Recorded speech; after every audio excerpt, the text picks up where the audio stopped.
परम पूज्य गुरुदेव की जय। गुरु जीवन की हमारी आधारशिला है। गुरु भगवान का रूप है। गुरु आध्यात्म की परिभाषा है। गुरु हमें हमेशा आध्यात्म सिखाता है। गुरु हमारे जीवन में एक से एक नए चमत्कार लाता है। इसलिए गुरु हमारा मित्र भी है।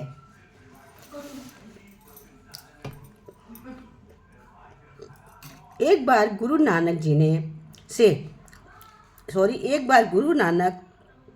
जी से किसी ने पूछा, 5 छिद्रों वाले घड़े को पानी से कैसे भरेंगे? गुरु नानक जी ने मुस्कान के साथ उत्तर दिया। क्या कहा? उत्तर सुनिए कितना अच्छा। पानी में ही डूबा रहने दो, भरा ही रहेगा। कितना सुंदर उत्तर है कि जब घड़ा पानी में ही पड़ा रहेगा तो भरा ही रहेगा। इसी तरह हमारी 5 इंद्रियां परमात्मा में ही डूबी रहेंगी तो संसार क्या बिगाड़ लेगा? भाई, जैसे 5 छेद हैं, उसमें पानी नहीं भर सकते हैं, तो गुरु जी ने कहा कि इनको पानी में पड़ा रहने दो, घड़ा हमेशा भरा रहेगा। उसी तरह से हमारी 5 इंद्रियां हैं और वो परमात्मा में डूबी रहेंगी तो वो हमेशा भरी ही रहेंगी। उनका कोई कुछ बिगाड़ नहीं सकता है।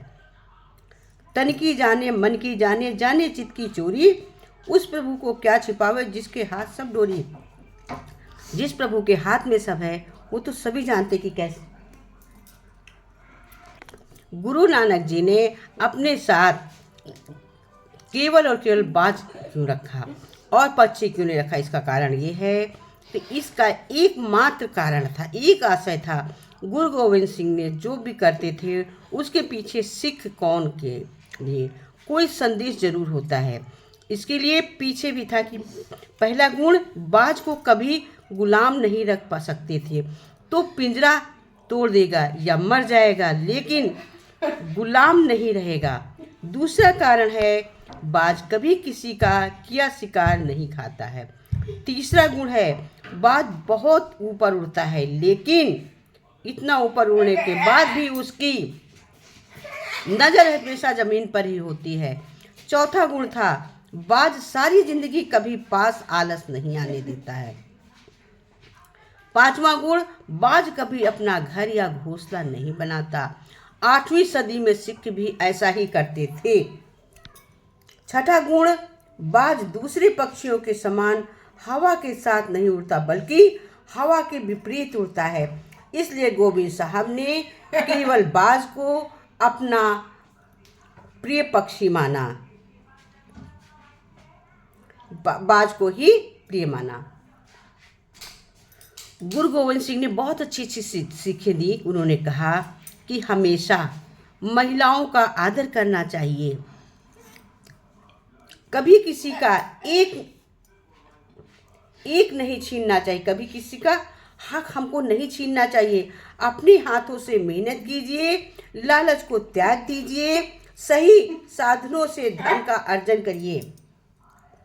अपनी कमाई का 10वां भाग, मतलब 10 में से 1 रुपया दूसरे की भलाई के काम करने में, अपने वक्त का 10/1 भगवान को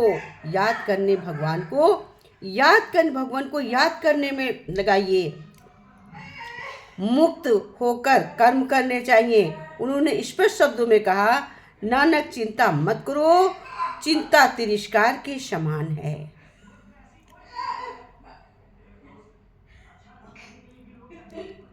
क्योंकि कहते कर्मों का फल तो सबको मिलता है, हमें अच्छे कर्म ही करने।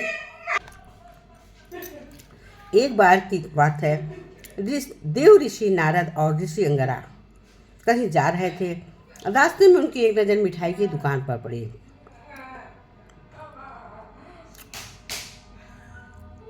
दुकान के नज़दीक ही जूठे पत्तलों का ढेर लगा हुआ था। उस जूठन को खाने के लिए जैसे ही एक कुत्ता आता, वैसे ही दुकान का मालिक उसको जोर से डंडा मारता। डंडे की मार खाकर कुत्ता चीखता हुआ वहां से चला जाता है।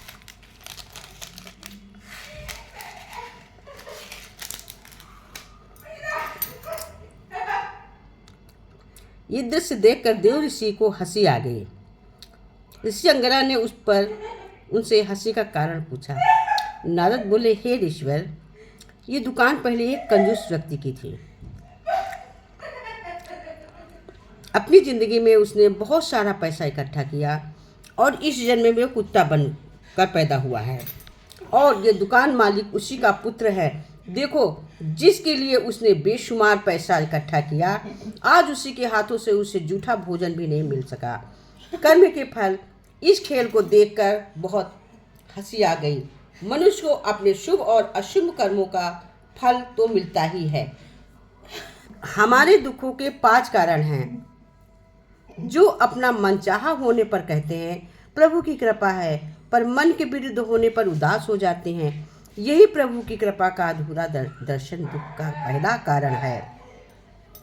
दूसरों का कुछ भी हो, उसका चाहे अहित हो, वो चाहे दुखी हो, पर हमारा भला होना चाहिए। हमारा ये मलिन स्वार्थ हमारे दुख का दूसरा कारण है।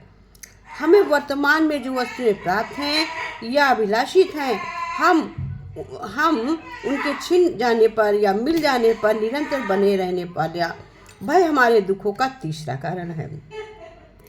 जो हमें करना चाहिए वो न करना, और जो नहीं करना चाहिए उसको करना, ये प्रमाद हमारी आदतें हमारे दुखों का चौथा कारण है।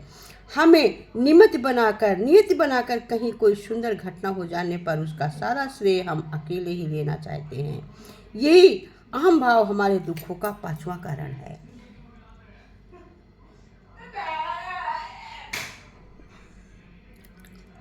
कहते हैं, गुरु नानक एक गांव में ठहरे। गांव भले लोगों का था, बड़े संत सज्जन पुरुष थे वहाँ।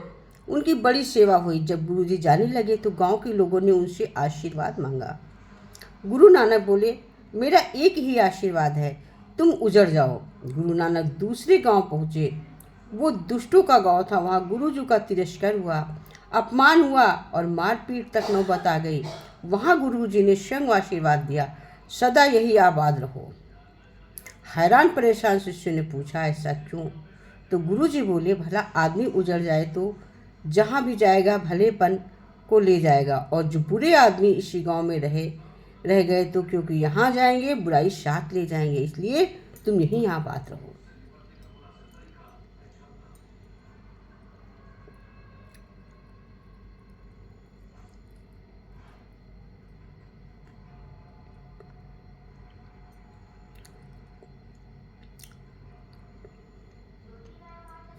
कहते हैं, हमारी भक्ति सदैव और सदैव अनूठी होनी चाहिए। अनूठी एक मतलब हमारे मन में श्रद्धा भाव होना चाहिए, श्रद्धा युक्त भाव होना चाहिए। एक भक्त था, उन्होंने 20 साल तक लगातार भगवान गीता का पाठ किया। अंत में भगवान ने उसकी परीक्षा लेते हुए कहा, अरे भक्त, तू सोचता है कि मैं तेरे गीता के पाठ से खुश हूँ, तो ये तेरा वहम है। मैं तेरे पाठ से बिल्कुल प्रसन्न नहीं हूँ। जैसे ही भक्त ने सुना तो वो नाचने लगा और झूमने लगा। भगवान ने कहा, अरे मैंने कहा मैं आपके पाठ से खुश नहीं हूँ, तो और तू नाचने लगा। वो भक्त बोला, भगवान बोले, आप क्यों नाच रहे हो? भगवान, आप खुश हो या नहीं हो हम नहीं जानते, लेकिन मैं तो ये इसलिए नाच रहा हूँ, आपने मेरा पाठ कम से कम सुना तो सही, इसीलिए नाच रहा हूँ। तो ये नहीं सोचना चाहिए भगवान ने देखा, हमने पूजा किया, हमने सत्संग किया। अब भगवान तो अंतर्यामी है, आंखों से क्या दिखाना। इसीलिए कहते हैं गुरु कण में है।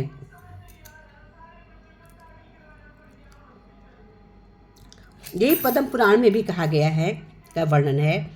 पद्म पुराण में कहा गया है कि जब कोई आत्मा निर्धारित 84 लाख योनियों पूरी कर लेती है और उसके कर्म भी अच्छे होते हैं तो उससे पितृ या देव योनि प्राप्त होती है। इसके साथ ही वो जन्म जन्मांतर से युक्त होकर बैकुंठ धाम चली जाती है, जबकि नीच कर्म करने वाली आत्मा को फिर से 84 लाख योनियों में जन्म लेने के लिए नीचे भेज दिया जाता है। वेद पुराणों में इसे दुर्गति कहा गया है, यानी कि किसी आत्मा के फिर जन्म मृत्यु के चक्र में फंसने का कोई फेर, जिसे एक आदर्श स्थिति नहीं मानी जाती है।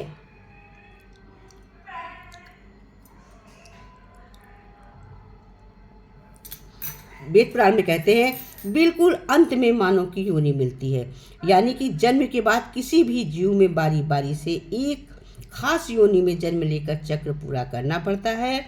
उस जन्म के निर्धारित चक्र पूरे होने के बाद उसे पूरी योनि में भेज दिया जाता है। वहाँ पर उसे निर्धारित अवधि के मुताबिक बार बार जन्म लेकर पूरा करना पड़ता है। अंत में वो कर्मों के आधार पर देवता, देव, मनुष्य के रूप में जन्म लेती है। इस योनि में आने के बाद आत्मा 4 लाख बार इस योनि में जन्म लेती है।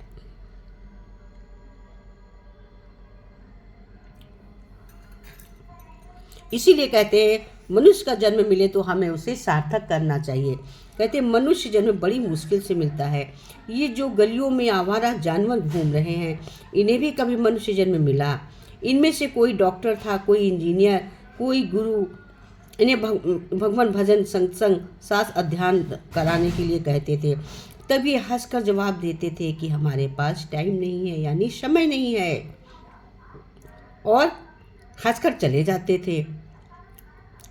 हमारे आज और मनुष्य जन्म हार गए, भगवान का भजन नहीं किया, सत्संग नहीं किया, धर्म अनुसार आचरण नहीं किया, ना ही धन्यवाद किया, पशु योनि में आ गए। अब देखो समय ही समय है, बेचारे गरी गरी आवारा घूमते हैं, कोई दुत्कारता है, कोई फटकारता है, कर्म बहुत रुला डालते हैं, किसी को नहीं छोड़ते हैं। अब नहीं सुनोगे तो कब सुनोगे? कुछ समय का भजन, सत्संग व भगवान का धन्यवाद कर्मों को ही धो डालते हैं। ये कर्म बहुत ज़्यादा हैं, समय कम है, इसलिए हमें विचार कर चिंतन करें, परिवार सहित भगवान का भजन करें, सत्संग करें, धन्यवाद जरूर करें, ईश्वर को धन्यवाद करें। कहते हैं संगत का असर हमारे ऊपर बहुत पड़ता है। पानी की एक बूंद गर्म तवे पर डालते हैं तो वो मिट जाती है, कमल के पत्ते पर गिरे तो मोती बन जाती है, और सिप में आए तो खुद मोती बन जाती है। ये संगत कहती है। संगत हमें बहुत आगे तक ले जाती है, इसलिए हमें अच्छी संगत करनी चाहिए, अच्छे आचरण सीखने चाहिए, अच्छे लोगों की संगत पकड़नी चाहिए।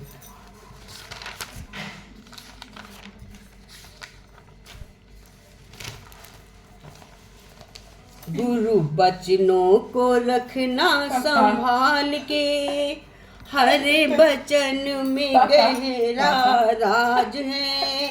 गुरु बचनों को रखना संभाल के, हर बचन में गहरा राज है। जिसने जानी है महिमा गुरु की, उसका डूबा कभी ना जहाज है। गुरु बचनों को रखना संभाल के, हर बचन में गहरा राज है। जिसने जानी है महिमा गुरु की, उसका डूबा कभी ना जहाज है, उसका डूबा ना जहाज है। दीप जले अंधेरा न मीटे, ऐसा कभी नहीं हो सकता। दीप जले और अंधेरा न मीटे, ऐसा कभी नहीं हो सकता। ज्ञान जले विवेक न जागे, ऐसा कभी नहीं हो सकता। दीप जले अंधेरा न मीटे, ऐसा कभी नहीं हो सकता है। ज्ञान जले और विवेक न जागे, ऐसा ही हो सकता। जिसकी रोशनी से रोशन जहान है, वो फरिश्ता भी बड़ा ही महान है।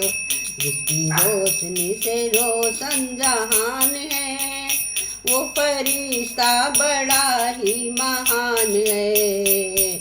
डूबा कभी ना जहाज है, और उसका डूबा कभी ना जहाज है।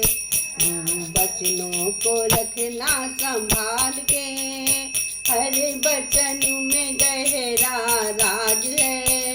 जिसने जानी है महिमा गुरु की, उसका डूबा कभी ना जहाज है। इसका डूबा कभी ना जहाज है। बीज पड़े अंकुर नहीं फूटे, ऐसा कभी नहीं हो सकता है। बीज पड़े अंकुर नहीं फूटे, ऐसा कभी नहीं सकता है। कर्म करें और फल नहीं भोगे, ऐसा कभी नहीं हो सकता। ए बीज पड़े अंकुर नहीं फूटे, ऐसा कभी नहीं हो सकता। कर्म करें और फल नहीं भोगे, ऐसा कभी नहीं हो सकता। कर्म करने को तू होशियार है, फल भोगने में बड़ा लाचार है। कर्म करने को तू होशियार है, फल भोगने में बड़ा लाचार है। उसका डूबा कभी ना जहाज है, उसका डूबा कभी ना जहाज। बचनों को रखना संभाल के, गुरु बचनों को रखना संभाल के। हर बचन में गहरा राज है, उसने जानी है महिमा गुरु की। उसका डूबा कभी ना जहाज है, उसका डूबा कभी ना जहाज है। ठोकर लगे सतगुरु संभाले, ऐसा कभी नहीं हो सकता। ठोकर लगे सतगुरु नहीं संभाले, ऐसा कभी नहीं हो सकता। हम बुलाए और गुरु नहीं आए, ऐसा कभी नहीं हो सकता है। जब हम पुकार और गुरु नहीं आए, ऐसा कभी नहीं सकता है। ठोकर लगे सतगुरु ना संभाल, ऐसा कभी नहीं हो सकता है। जब हम पुकारें और गुरु नहीं आए, ऐसा कभी नहीं हो सकता है। हाथों में सौंप दे तू हाथ है, उसके हाथों में सौंप दे तू हाथ है। वो तो अंग सा अंग तेरे साथ है, उसके हाथों में सौंप दे तू हाथ है। वो तो अंग सा अंग तेरे साथ है, उसका डूबा कभी ना जहाज है, उसका डूबा कभी ना जहाज है। गुरु बचनों को ना संभाल के, हरे बचन में गहरा राज है। जिसने जानी है महिमा गुरु की, उसका डूबा कभी ना जहाज है। जिसने जानी है महिमा गुरु की, उसका डूबा कभी ना जहाज है, उसका डूबा कभी ना जहाज है। बोलो सतगुरुदेव महाराज की जय।